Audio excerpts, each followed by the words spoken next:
Élise, 28 ans, ancienne assistante commerciale dans une agence immobilière, est à la recherche d'un travail depuis quelques mois.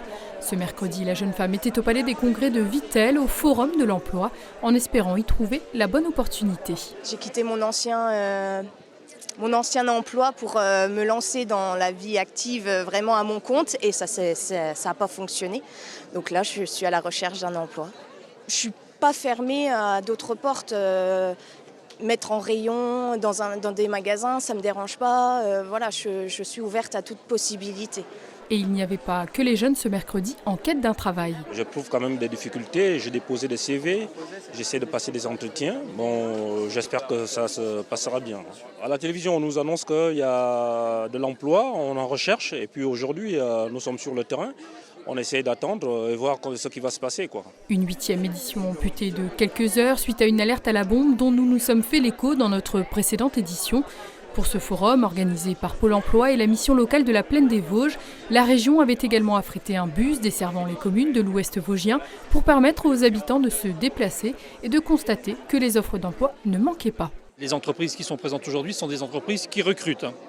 Donc ça représente environ 250 à 300 offres d'emploi sur le territoire. Une centaine d'entreprises et d'organismes de formation recrutent donc, mais certains secteurs ont bien plus de mal que d'autres à attirer. Il y a une difficulté à recruter en ce moment, un peu comme toutes les entreprises en France actuellement. Aujourd'hui, je pense que les attentes changent un peu. Peut-être qu'effectivement, dans les jeunes qui recherchent de l'emploi, ils recherchent peut-être un peu moins de contraintes par rapport au métier. Et puis après, je pense qu'aujourd'hui, toutes les entreprises subissent un peu le post-Covid. Avec les années, on voit qu'il y a un avant et après Covid et que depuis le Covid, ça devient de plus en plus compliqué de recruter dans le domaine de la restauration.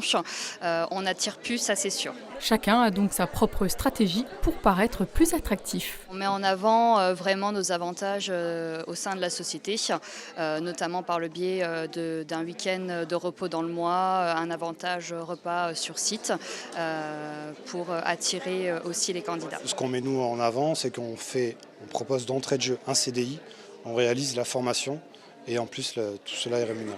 Quant à Élise, malgré plusieurs entretiens, elle ne semblait pas avoir décroché le Graal. À 28 ans, la jeune femme anticipe déjà pour sa future retraite. Elle compte bien retrouver un emploi le plus tôt possible.